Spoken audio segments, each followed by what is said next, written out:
yang hadis mengenai ibadat kita ikuti, kata dia. Kalau hadis yang tidak ada kaitan dengan ibadat tidak perlu kita ikuti. Itu urusan dunia.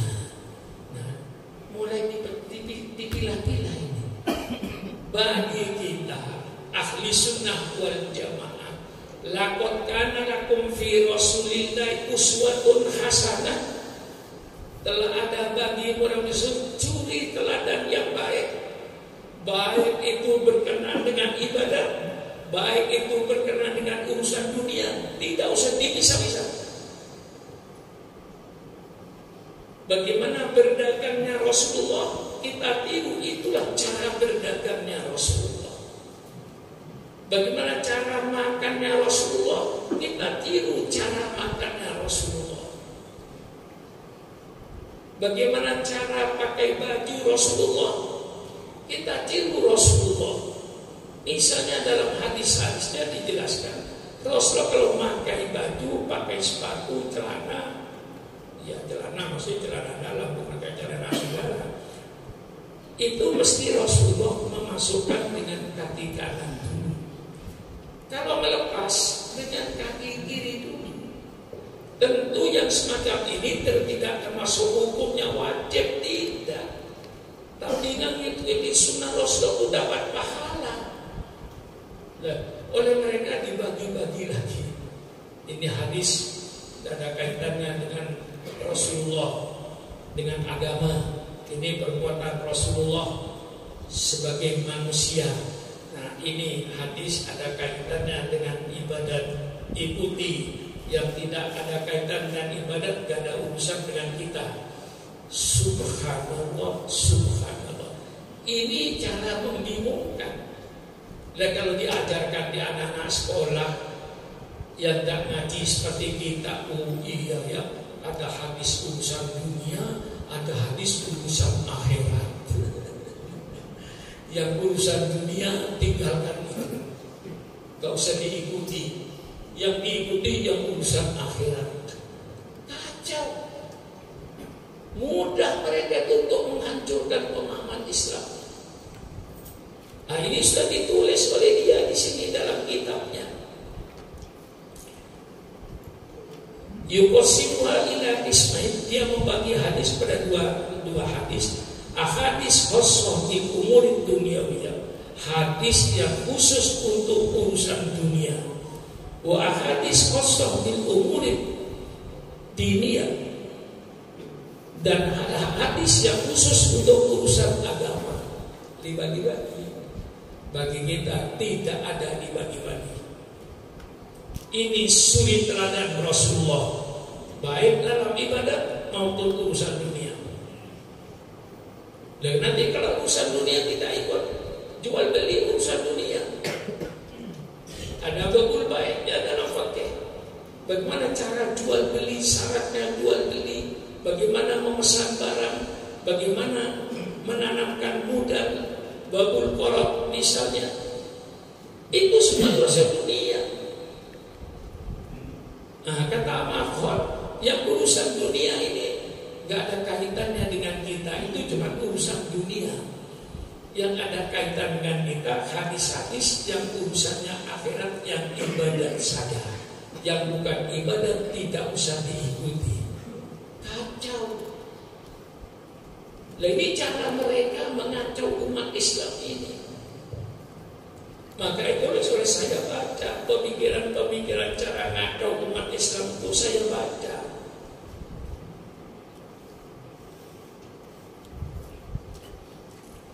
Fal ahadis fi dairati umuriddin hiya al-mulzamah wa 'alal muslimin ayastamsiku biha. Adapun hadis-hadis dalam daerah, dalam lingkaran agama, itulah orang Islam yang wajib berpegang teguh. Amal ahadis fi umurid dunya fahiya ghairu mulzamah. Fahiya ghairu dakhilatin fi muhimmatir Rasul sallallahu alaihi wasallam mutlaqan. Adapun hadis-hadis yang berkaitan dengan urusan dunia itu tidak termasuk dalam kepentingan Rasulullah. Rasulullah tidak ada kepentingan dengan itu. jadi tidak perlu diikuti. Yang diikuti hanya hadis-hadis yang berkenaan dengan urusan agama. Jadi nanti kalau saudara di majalah atau di koran lalu berkata bahwa hadis Rasulullah itu ada dibagi dua, ada hadis yang berkenaan dengan urusan ibadat, itulah yang wajib umat Islam memegangnya.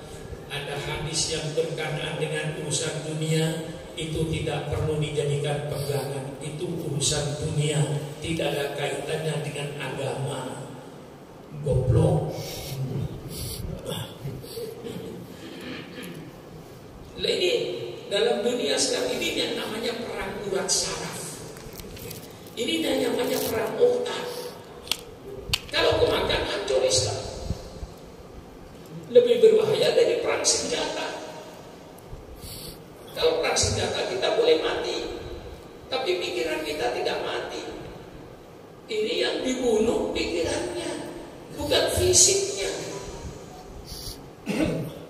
Ini yang sangat berbahaya. Dan ini tertulis di sini semuanya. Bal kullu ma jaa fi hadhil majal fa huwa khassun bi durufin wa hayatil arab fi zamanin nubuwah. Bahkan semua yang datang, yang urusan dunia ini, semuanya itu adalah kondisi pada kehidupan orang Arab. Jadi bukan ada urusan dengan kita. Itu kehidupan orang Arab pada waktu itu. Nah, kita belajar yang namanya ilmu mustalahul hadis. Jadi kalau tokoh Islam ada yang berkata jilbab itu bukan ajaran Islam, itu budaya Arab. Pernah mendengarkan saudara? Pasti ada yang mendengar dari sekian banyak orang itu. Jilbab itu bukan syariat Islam.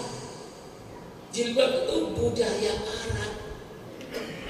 Sehingga bagi kita sekarang ini, kalau itu budaya Arab, kita boleh jilbaban, kita boleh terbuka.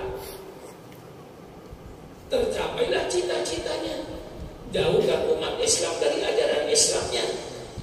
Sehingga anak-anak kita, putri-putri kita tidak berpakaian jilbab lagi. Itu budaya Arab. Itu menunjukkan kebodohan orang yang berfatwa itu. Rasulullah datang untuk memberantas budaya Arab yang jahiliyah, budaya Arab yang sesuai dengan ajaran Islam. Walaupun itu budaya Arab dipelihara oleh Rasulullah sehingga menjadi bukan budaya Arab lagi, menjadi peradaban Islam. Dalam ilmu hadis, kalau ada seorang sahabat berbuat satu perbuatan, kemudian Rasulullah melihat langsung dengan penglihatan Rasulullah sendiri, kemudian Rasulullah tidak menegur, tidak menyalahkan, maka dalam ilmu hadis perbuatan sahabat tadi sama dengan perbuatan Nabi. Kedudukannya hadis itu, paham? Kalau ada sahabat Rasulullah berbuat sesuatu, Rasulullah melihat langsung, Rasulullah tidak negur, tidak menyalahkan, maka perbuatan sahabat itu sama dengan perbuatan Nabi. Kedudukannya hadis itu. Mengapa? Karena seandainya perbuatan sahabat tidak benar, pasti dilarang oleh Rasulullah. Rasulullah mendiamkan, berarti Rasulullah membenarkan. Kalau ada seorang sahabat berkata, dan perkataan sahabat itu langsung didengar oleh Rasulullah sendiri, bukan katanya Rasulullah mendengar langsung perkataan sahabat, kemudian Rasulullah tidak mencegah, Rasulullah tidak melarang, maka perkataan sahabat itu sama dengan perkataan Nabi, hukumnya menjadi hadis itu. Namanya dalam ilmu mustalah nama al-hadis at-takriri, hadis pernyataan Nabi. Karena seandainya perkataan sahabat tidak benar, mesti jangan berkata begitu, nggak benar. Nah, begitu Rasulullah mendengar perkataan sahabat itu, Rasulullah tidak menegur, Rasulullah mendiamkan dan membenarkan, maka perkataan sahabat itu kedudukannya sama dengan perkataan Nabi, menjadi hadis. Ini supaya paham. Orang Arab sebelum Rasulullah lahir sudah pakai jilbab, semua perempuan Arab itu nutup aurat. Datang Islam, Rasulullah tidak melarang jilbab ini, malah dipelihara oleh Rasulullah sama dengan ayat Al-Quran. Maka setelah datang Rasulullah, jilbab itu bukan budaya Arab lagi, sudah menjadi ajaran Rasulullah. Seandainya jilbab itu tidak benar, pasti Rasulullah melarang. Karena nutup aurat ini sesuai dengan Al-Quran, walaupun ini asalnya budaya Arab, oleh Rasulullah dijaga, dipelihara. Maka jilbab sekarang ini bukan budaya Arab lagi, menjadi syariat Islam. Saudara, ya ini sama-sama perang urat saraf ini ya. Sama-sama perang ini.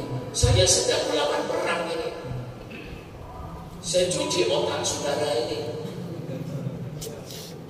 Sedang perang saya ini sekarang ini. Perang pikiran, perang peradaban. Saya lawan perang ini. Saraf lawan dengan saraf, otak lawan dengan otak, akal dengan akal. Mari berhadapan dengan saya. Kadang-kadang malah dibodohin lagi. Assalamualaikum itu adab Arab. Subhanallah. Sudah umatnya bodoh, dibodohin lagi. Bukan dipinterin. Zaman sebelum Rasulullah tidak ada Assalamualaikum warahmatullahi wabarakatuh. Itu tidak ada.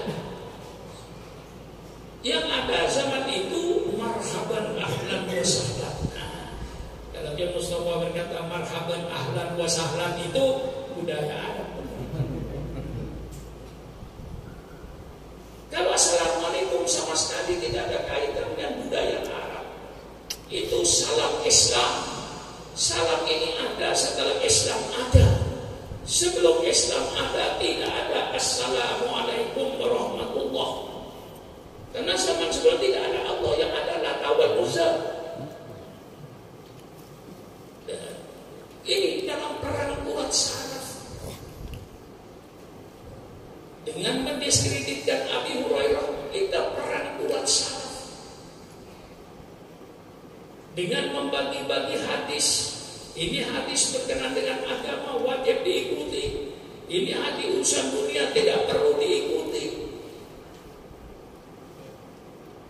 Rasulullah menjadi suri teladan dalam segala hal.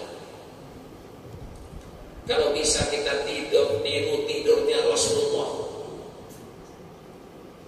Bacaannya tiru bacaan Rasulullah. Baca ayat kursi, baca al-Mu'tadain, terakhir bismikallahumma ahya wa amut. Itu tidurnya Rasulullah. Kan itu berkenaan dengan tidur, tidak berkenaan dengan ibadat. Enggak usah diikuti. Subhanallah, subhanallah. Ini pengacau. Nah, ini saya dalam perang ini. Dalam perang saya sekarang ini, perang melawan pikiran mereka, supaya tidak masuk pada tubuhnya umat Islam pemikiran ini. Tidak dipisah-pisah. Ya, dia juga pakai hadis, pakai ayat, pakai apa? Pakai sunnah dapat dalil dari Rasulullah.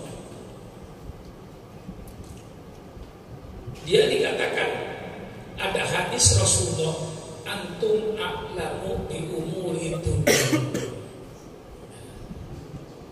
Ini yang dipegang oleh mereka. Engkau lebih tahu kalau urusan dunianya. Gak usah ngikutin Rasulullah. Agama ikutin Rasulullah. Urusan dunia gak usah.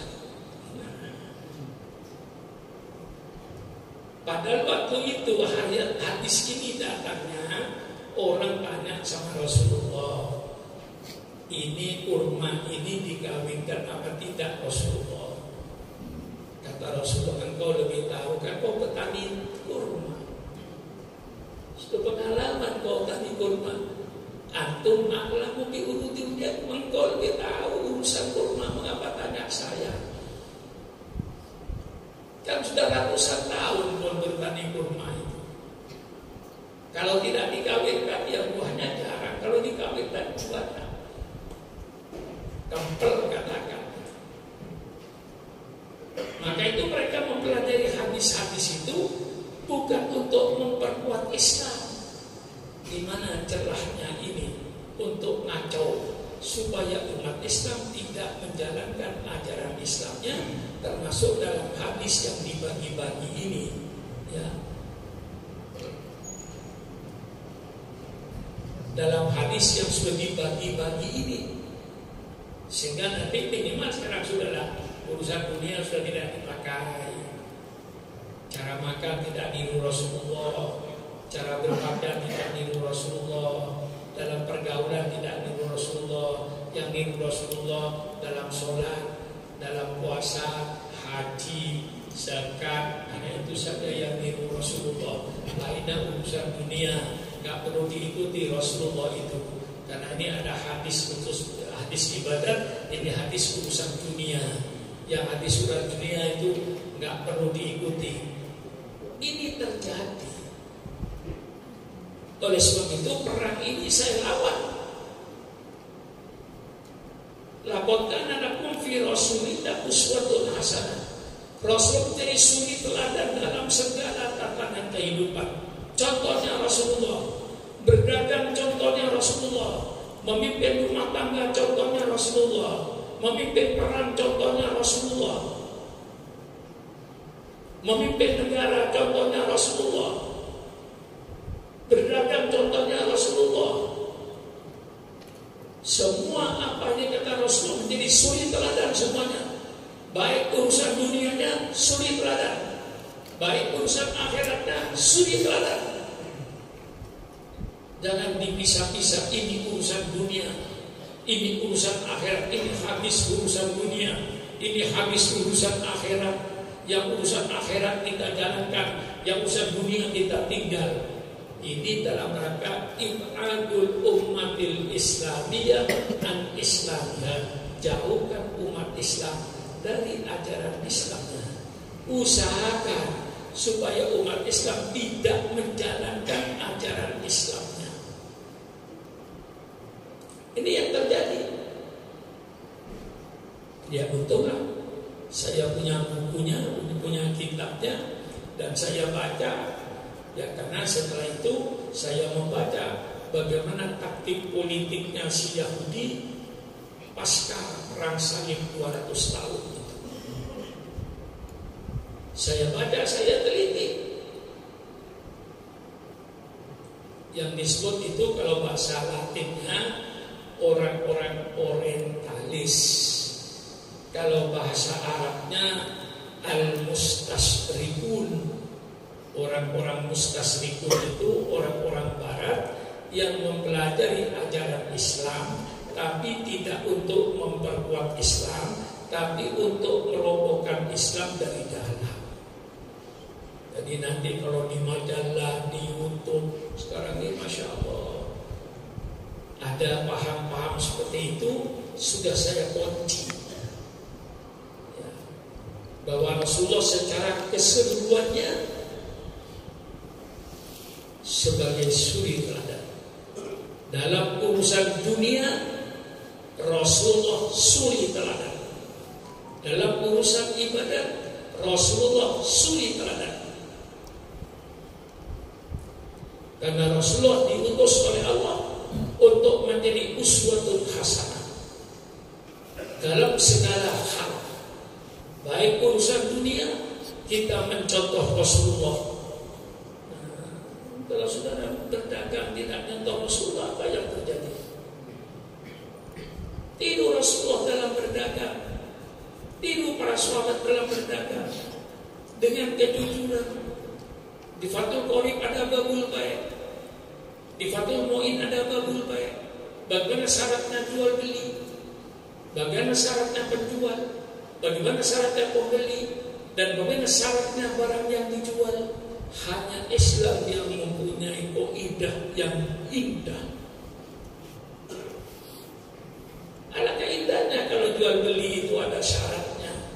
Syaratnya yang menjual, syaratnya yang membeli, syaratnya barang yang dijual, dan bagaimana ijab kabulnya. Islam mempunyai cara yang paling indah. Ini urusan dunia.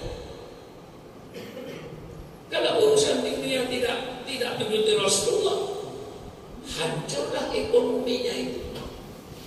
Ngurangin timbangan, wailul lil mutaffifin, akan dilaksanakan nipu orang. Barang jelek katakan baik, dijual dengan harga barang baik untuk menipu pembeli, sehingga hanya konsumen menyesal. Itulah perdagangan spekulasi penipuan. Islam tidak ada itu. Rasulullah menjadikan uswatun hasanah dalam soal ekonomi. Rasulullah memberikan uswatun hasanah dalam soal politik. Semuanya Rasulullah memberikan sebagai. Oh, ini ayat politik dong loh. Justru Islam berbicara segala-galanya itu. Mengapa Islam bicara soal rumah tangga? Jawabannya satu, Kiai. Rasulullah bicara soal rumah tangga supaya anggota rumah tangga yang namanya suami, yang namanya istri, yang namanya anak, yang namanya pembantu rumah tangga, mereka semuanya berakhlakul karimah, orang-orang yang bermoral. Jangan suaminya moralnya moralan bajingan, istrinya moralnya moral pelacur, anaknya moralnya moral mabuk-mabukan.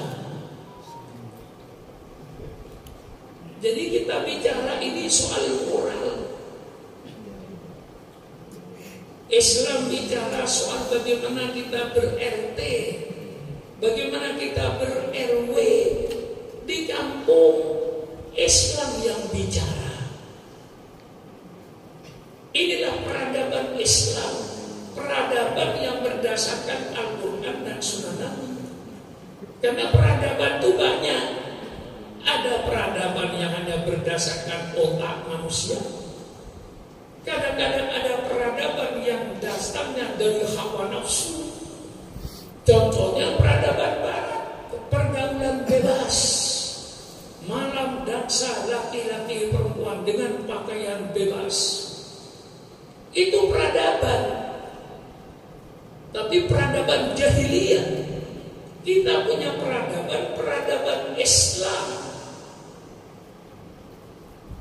Sehingga pelaku-pelaku ekonomi, baik yang ada di pasar-pasar, baik yang ada di toko-toko, baik yang ada di perusahaan-perusahaan, semua pelaku ekonominya orang yang berakhlak, orang yang bermoral.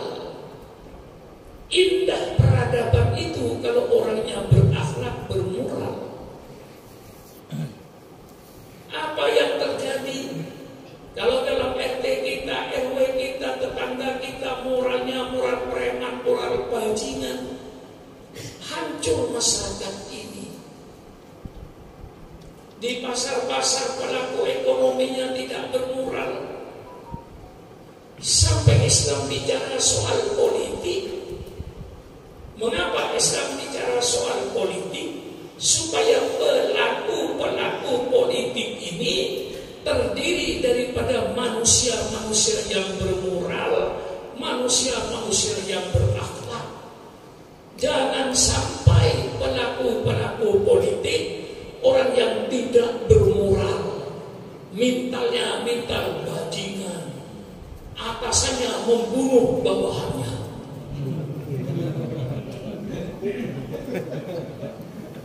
Betul kan?